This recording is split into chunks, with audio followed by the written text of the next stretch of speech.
الحمد لله نحمده ونستعينه ونستغفره ونؤمن به ونتوكل عليه ونعوذ بالله من شرور أنفسنا ومن سيئات أعمالنا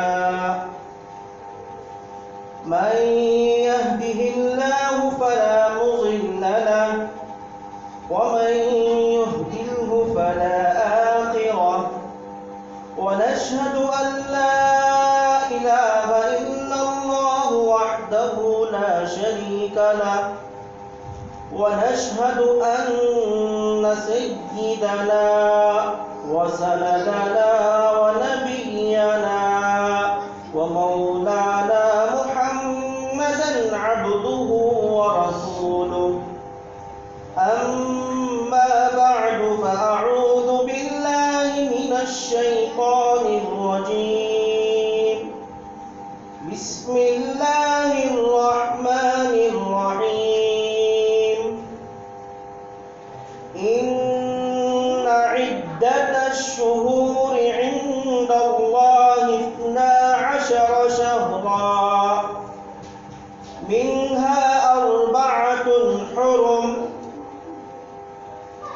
ذلك الدين القيم فلا تظلموا أنفسكم وقاتلوا المشركين كافة كما يقاتلونكم كافة واعلموا أن الله مع المتقين وقال تعالى يا أيها الذين آمنوا ادخلوا في السلم كافة ولا تتبعوا خطوات الشيطان إنه لكم عدو مبين وقال النبي عليه الصلاة والسلام لا عدوى ولا طيرة ولا هامة أو كما قال عليه الصلاة والسلام رب اشرح لي صدري ويسر لي أمري واحلل عقدة من لساني يفقهوا قولي رب اشرح لي صدري ويسر لي أمري واحلل عقدة من لساني يفقهوا قولي اللهم صل على محمد في أول كلامنا اللهم صل على محمد في أوسط كلامنا اللهم صل على محمد في كل كلامنا يا رب العالمين. معزز سامعین اعظام، محترم بزرگوں، عزیز نوجوانوں اور دوستوں، اللہ رب الجلال کا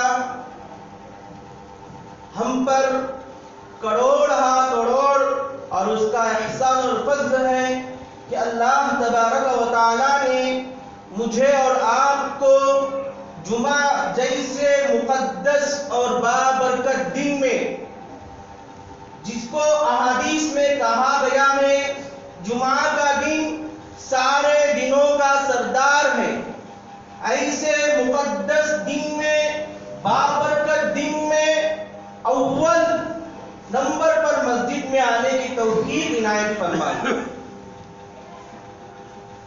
مسجد تو ہے سارے لوگوں کو آباد کرنے کے لیے، سارے محلے والے آنے کے لیے، لیکن اللہ تبارک و تعالی جس کو دین کی سمجھ عطا کرتے ہیں، اللہ تعالیٰ جس کو دین سے نوازنا چاہتے ہیں، حدیث شریف کا خلاصہ ہے من یرید اللہ بہ خیرا یوفقہ فی الدین، جس شخص سے اللہ تعالیٰ محبت کرنے کا ارادہ کرتے ہیں تو اللہ تعالیٰ سب سے پہلے اسے دین کی سمجھ عطا فرماتے ہیں۔ اللہ کا شکر ہے کہ اللہ تبارک و تعالیٰ نے ہمیں جمعہ کے دن پہلی صف میں بیٹھنے کی توفیق عنایت فرمائی۔ اس کا ایسا اجر ہے دوستو، اس کا ہمیں یہاں پتہ نہیں چلے گا، کل قیامت کے روز پتہ چلے گا جمعہ کے دن اذان سے پہلے مسجد میں آنے سے کتنا ثواب ملتا ہے اور اذان کے بعد آنے سے کتنا ثواب ملتا ہے۔ غرض میں نے آپ حضرات کے سامنے قرآن شریف کی دو آیتیں تلاوت فرمائی۔ قرآن شریف کے 10ویں پارے میں ہے ان عدت الشہور عند اللہ 12 شہرا منها 4 حرم، جس کا ترجمہ ہے بے شک مہینوں کی تعداد اللہ تعالیٰ کے نزدیک 12 ہے جو کتاب اللہ شریف میں مقرر کی گئی ہے۔ اس دن سے جس دن اللہ تبارک و تعالیٰ نے زمین و آسمان کو پیدا کیا، اسی دن سے اللہ تبارک و تعالیٰ زمین و آسمان کے اندر جو مخلوق آنے والی ہے، کیا روزی کھانے والی ہے، کتنے دن جیے گی، کون سا آدمی کتنے نیک اعمال کرے گا، کتنے عمرے کرے گا، کتنے حج ادا کرے گا، اچھا کرے گا، خیر کرے گا، برا کرے گا، شر کرے گا، اللہ تبارک و تعالیٰ زمین و آسمان کے پیدا کرنے سے پہلے تقریباً 1500 سال پہلے لکھ چکا ہے۔ اور جب اللہ تبارک و تعالیٰ زمین و آسمان کو پیدا کیا، اسی دن سے ہی اللہ تبارک و تعالیٰ نے مہینوں کی تعداد مقرر کر دی۔ 12 مہینے ہیں جس مہینے سے ہم گزر رہے ہیں، یہ مہینہ سفر المظفر کا ہے۔ میں آپ کو اس کی تشریح بتاتا چلوں گا، پہلے آپ قرآن شریف کی آیت کا ترجمہ سنیے۔ اور یہ مضبوط دین ہے، اور قرآن مجید میں اللہ نے ارشاد فرمایا اور تم مشرکین سے قتال کرو جیسے تم سے وہ لڑتے ہیں، اور اللہ نے یہ فرمایا وَاعْلَمُوا أَنَّ اللَّهَ مَعَ الْمُتَّقِينَ، بے شک اللہ تعالیٰ متقیوں کو خوب جاننے والے ہیں۔ کون نماز صحیح طور سے ادا کر رہا ہے، کون نماز دکھلاوے کے لیے ادا کر رہا ہے، کون حج عمرہ جو کر رہا ہے اخلاص سے کر رہا ہے یا حرام کی کمائی سے عمرے کو جا رہا ہے، نبی کی سنتوں سے جو سے عشق ہے، محبت ہے، سب اللہ تبارک و تعالیٰ دیکھتے ہیں۔ اللہ نے کہا وَاعْلَمُوا أَنَّ اللَّهَ مَعَ الْمُتَّقِينَ، میرے نزدیک پسندیدہ بندہ، میرے نزدیک وہ پسندیدہ بندہ ہے، چاہے دنیا میں غریب سے غریب آدمی ہو، اور ایک آدمی ہے جو بہت سارا مالدار ہے، مالدار قسم کا آدمی ہے، اس کے پاس سارا عیش ہے، لیکن اگر اس کی زندگی میں دین نہیں، نماز نہیں، روزہ نہیں، نبی کی سنتیں نہیں، تو اللہ تبارک و تعالیٰ کے پاس یہ جو مالدار قسم کے لوگ ہیں، جو پیسے والے ہیں، روپیے والے ہیں، اس کا کوئی درجہ نہیں۔ اللہ نے کہا جو نماز پڑھنے والا ہے، تلاوت کرنے والا ہے، آقا پر درود بھیجنے والا ہے، وہ میرے نزدیک مقرر ہے۔ وَاعْلَمُوا أَنَّ اللَّهَ مَعَ الْمُتَّقِينَ، بے شک میرے نزدیک مقربین لوگوں کو میں پہچانتا ہوں۔ ایسا نہیں دنیا میں اور آپ کسی کمپنی میں کام کر رہے ہیں، کوئی مجھے رشوت دے دیا، میں اس کی غلطی کو چھپا دیا، اللہ کا معاملہ ایسا نہیں۔ وَاعْلَمُوا أَنَّ اللَّهَ مَعَ الْمُتَّقِينَ، اللہ جانتا ہے، اللہ دیکھتا ہے کون نماز کو آتا ہے، کون نماز کو نہیں آتا، کون دین کا مقام کرتا ہے، کون اچھے کام کرتا ہے، کون برے کام کرتا ہے، کون نبی کی سنتوں کو اپناتا ہے، کون نبی کی سنتوں کو اپنے سے نکالتا ہے، کون قرآن پڑھتا ہے، کون تلاوت نہیں پڑھتا، سارا اللہ تعالیٰ جان رہا ہے۔ اسی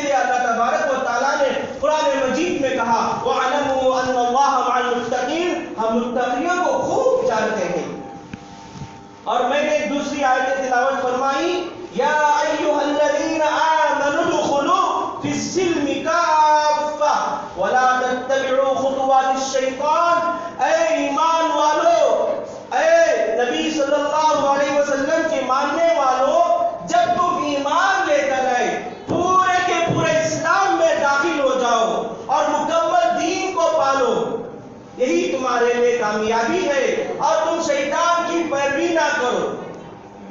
انہ لکم عدو مبین، شیطان تمہارا کھلا ہوا دشمن ہے۔ آج ہمیں پتہ نہیں چلتا، نماز کا وقت آ رہا ہے، نماز مؤذن صاحب بلال کا نائب جب اذان دیتا ہے ہم آرام سے سوتے ہیں، لیکن قرآن نے کہا انہ لکم عدو مبین، بے شک شیطان تمہارا کھلا ہوا دشمن ہے۔ اسے پہچاننے کی ضرورت ہے دوستوں، سمجھنے کی ضرورت ہے۔ اگر آپ کے ایمان میں ذرہ برابر بھی کمی ہے تو آپ کے ایمان کو جو جتنا پاورفل بنا سکتے ہیں، جو مدی سے آپ کے ایمان کو طاقتور بنا سکتی ہیں، جماعت کے حلقے ہیں، علماء کرام کے بیانات ہیں، تسبیح ہے، قرآن شریف ہے، ان کو آپ پڑھیے، شیطان خود آپ سے خود بھاگنے لگتا ہے۔ انہ لکم عدو مبین، شیطان تمہارا کھلا ہوا دشمن ہے۔ اس کے بعد میں نے ایک حدیث شریف پڑھی، لا عدوى ولا طیرة ولا سفر ولا ہام۔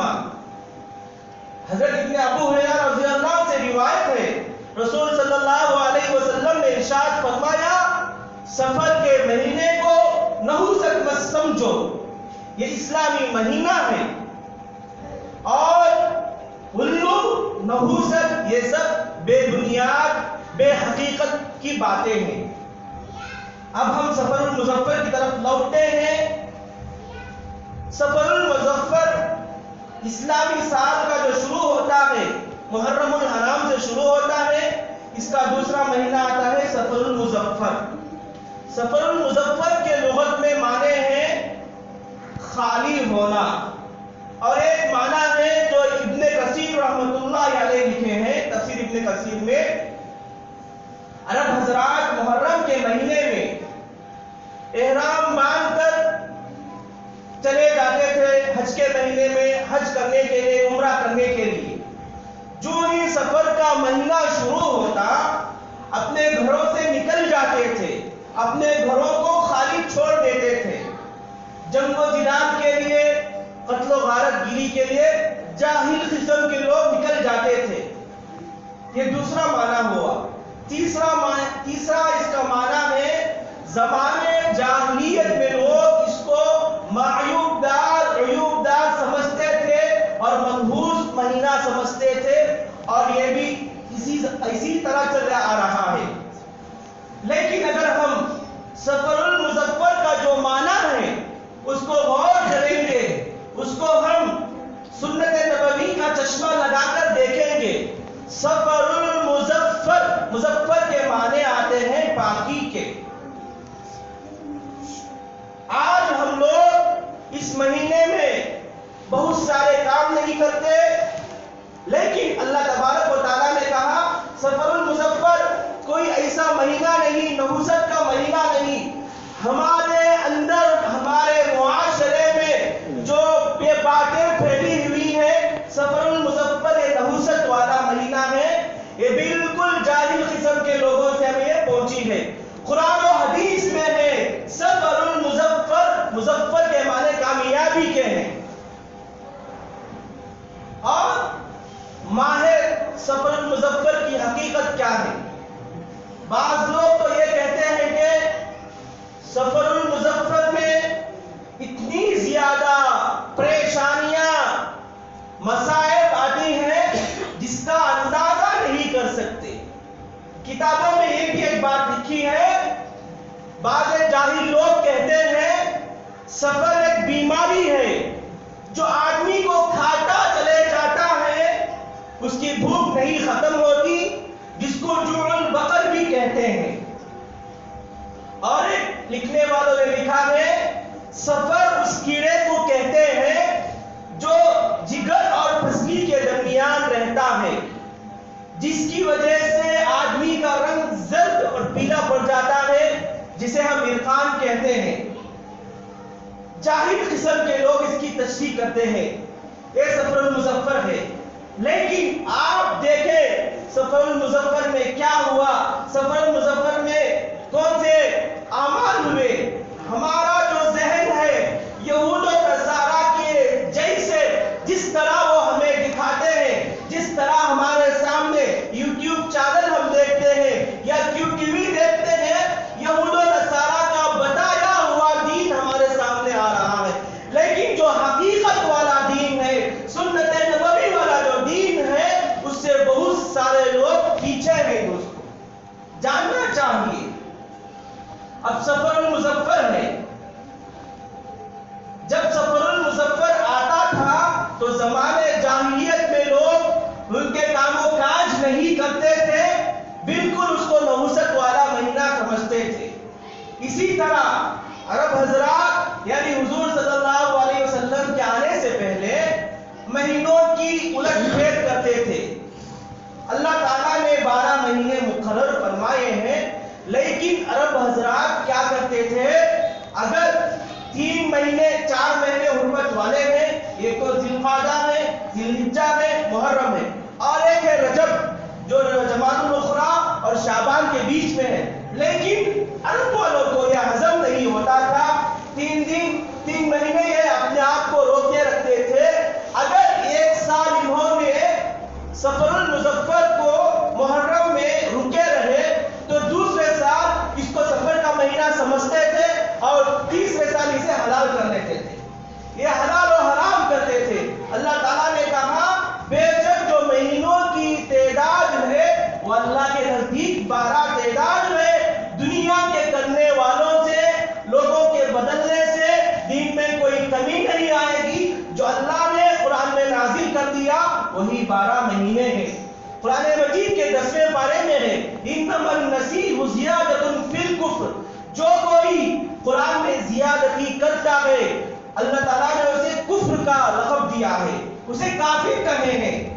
جو مہینے تھے جو عرب حضرات لڑتے تھے ان کو سہولت کے مطابق وہ لڑتے تھے، لیکن اللہ نے کہا تم جو چاہے ویسا نہیں کر سکتے، میرے قرآن پر آپ کو چلنا ہے۔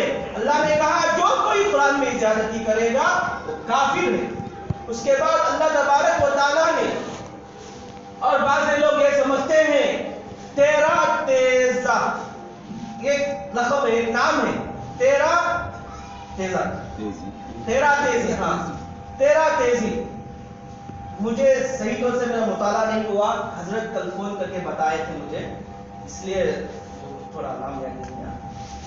تو 13 تیزی ایک نام ہے جو جو سفر المظفر کے یہ تاریخ سے لے کر 13 تاریخ تک لوگ اتنا منحوس سمجھتے ہیں، اتنا منحوس سمجھتے ہیں، اللہ ہماری حفاظت فرمائے، کہ لوگ گھروں میں اچھے اچھے کھانے نہیں کھاتے، گوشت نہیں پکاتے، یہاں تک کہ دلہن کی جب نئی شادی ہوتی ہے، جب یہ سفر المظفر کا مہینہ شروع ہوتا ہے، 1 تاریخ سے لے کر 13 تاریخ تک ملنے نہیں دیتے۔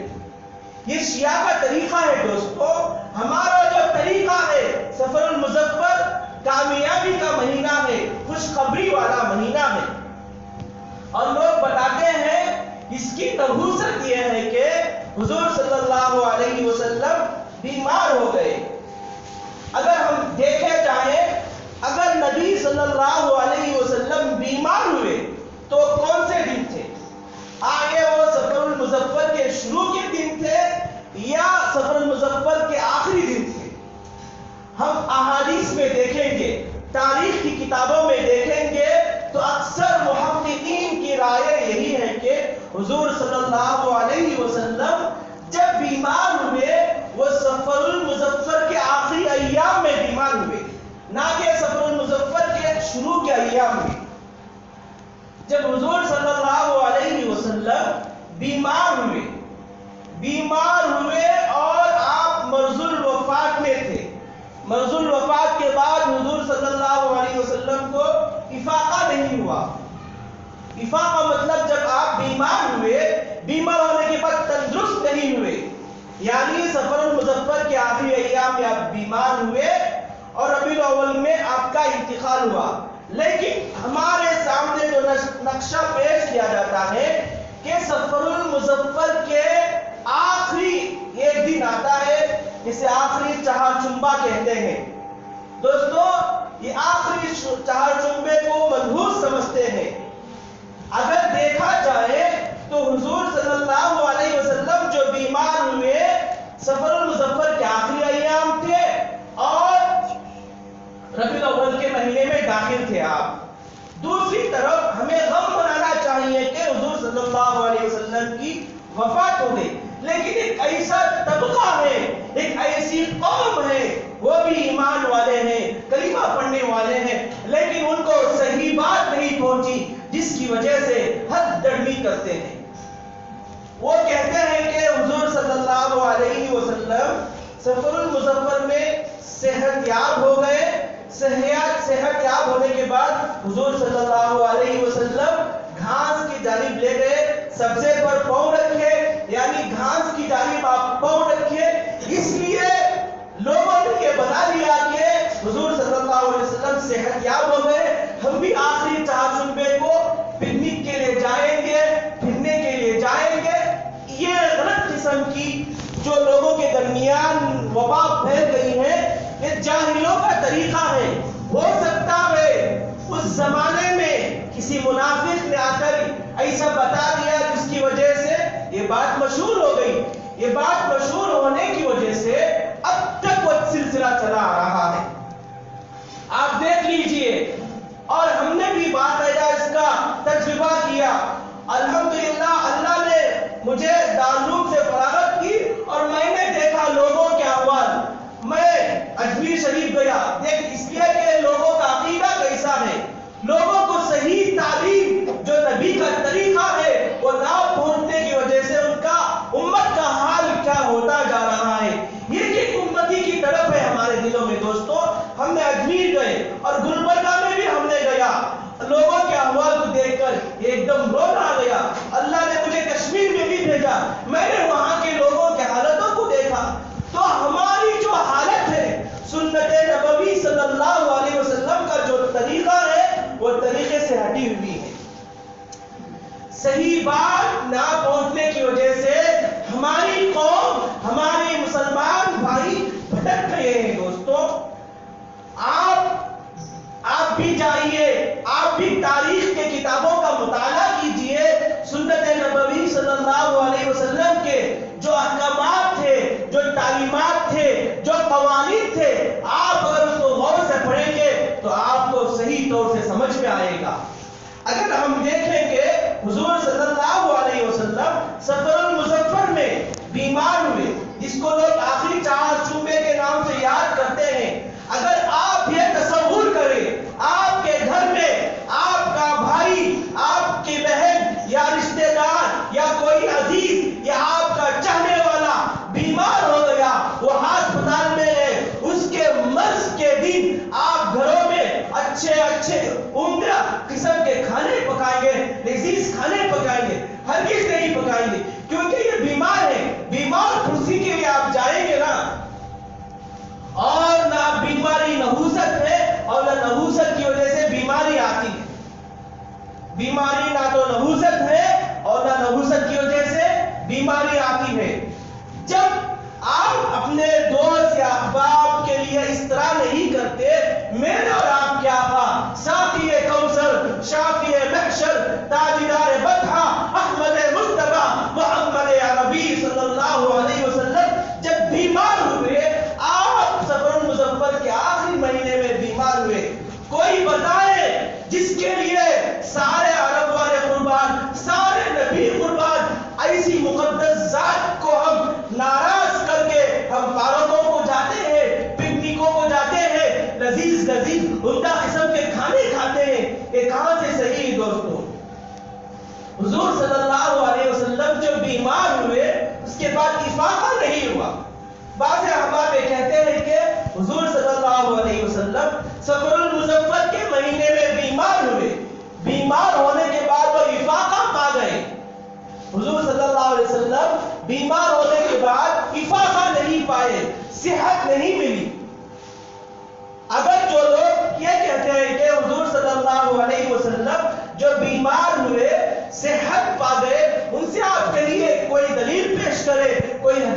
کریں، ہرگز وہ آپ کے سامنے حدیث یا دلیل نہیں پیش کریں گے۔ آپ تصور کیجئے دوستو، میرے اور آپ کے آقا صلی اللہ علیہ وسلم ہمارے لیے کیسی قربانیاں برداشت کی۔ حضور صلی اللہ علیہ وسلم کو مکے میں کیسی تکلیفیں دی گئی۔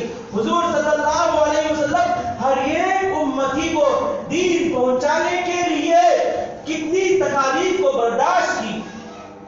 حضور صلی اللہ علیہ وسلم کو نہ جانے کتنی تکلیفیں لوگ دیا کرتے تھے۔ حضور صلی اللہ علیہ وسلم میرے اور آپ کے خاطر پیٹ کو 3 دن پتھر باندھا رکھتے تھے۔ حضور صلی اللہ علیہ وسلم کے گھر میں چولہا نہیں جلتا تھا۔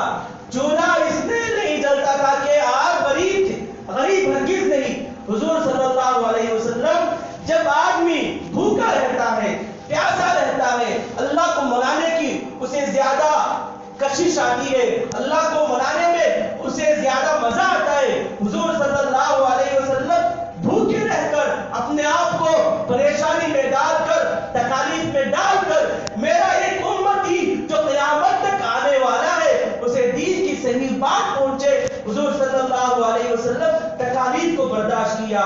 مکے کے شروع کی زندگی کے حالات آپ پڑھیے، خون کے آنسو رونے آئیں گے دوستو۔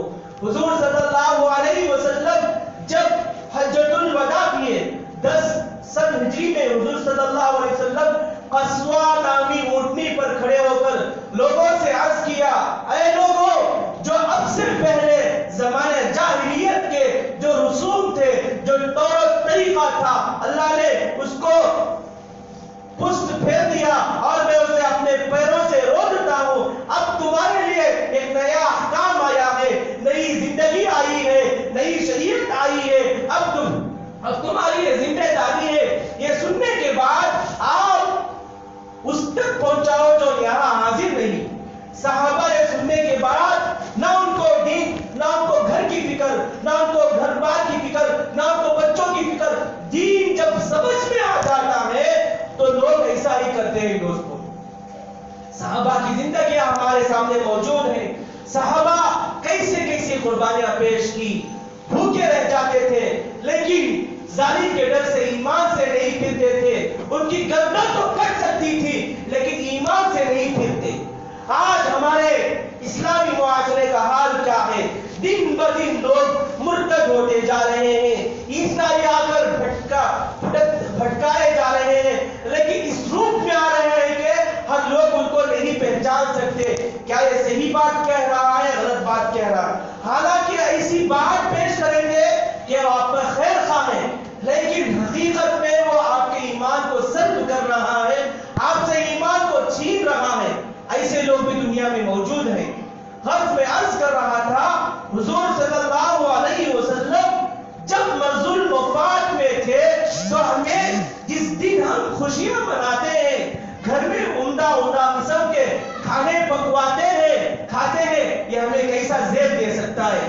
سوچو دوستو، یہ حضور صلی اللہ علیہ وسلم آخری ایام میں جا رہے تھے تو ہمیں غم منانا چاہیے، اور غم اس طرح نہ منانا چاہیے کہ حضور صلی اللہ علیہ وسلم کے لیے زیادہ سے زیادہ قرآن شریف پڑھ کر بخشے، ایثار ثواب کر کے بخشے، جب جا کر حضور صلی اللہ علیہ وسلم کی روح خوش ہوتی ہے۔ یہ نہیں کہ آخری چاہ چنبا آ گیا، گھروں میں اچھی کھانے پکا کر پکنکوں کو چلے گئے، سفر کو چلے گئے، اور سفر المظفر کے یہ تاریخ سے لے کر 13 تاریخ کو منحوس سمجھنا، یہ قرآن اور سنت کی روشنی سے ہٹا ہوا طریقہ ہے، یہ جاہلوں کا طریقہ ہے، جاہلوں نے اس کو ایجاد کیا ہے۔ جو مہینے جس طریقے سے آ رہے ہیں، اللہ تعالیٰ ہر مہینے میں ایک خوبی رکھی ہے۔ ہم چاہت چنبے کو جو سمجھتے ہیں منحوس دن، یہ ہرگز منحوس دن نہیں ہے دوستو۔ آپ اللہ والوں کی مجلس میں جائیے، آپ مدارس میں جائیے، جہاں بخاری شریف پڑھاتے ہیں، جہاں حدیث کی کتابیں پڑھاتے ہیں، وہاں خصوصاً چہارشنبے کے دن ہی تعلیمات شروع کرتے ہیں، کیونکہ اللہ تبارک و تعالیٰ نے چہارشنبے کے دن میں بہت خیر و برکت رکھی ہے۔ اور حدیث شریف کا خلاصہ بھی ہے، چہارشنبہ کا دن اللہ تبارک و تعالیٰ کے نزدیک زیادہ مقبول ہے۔ جو آپ دارالعلوم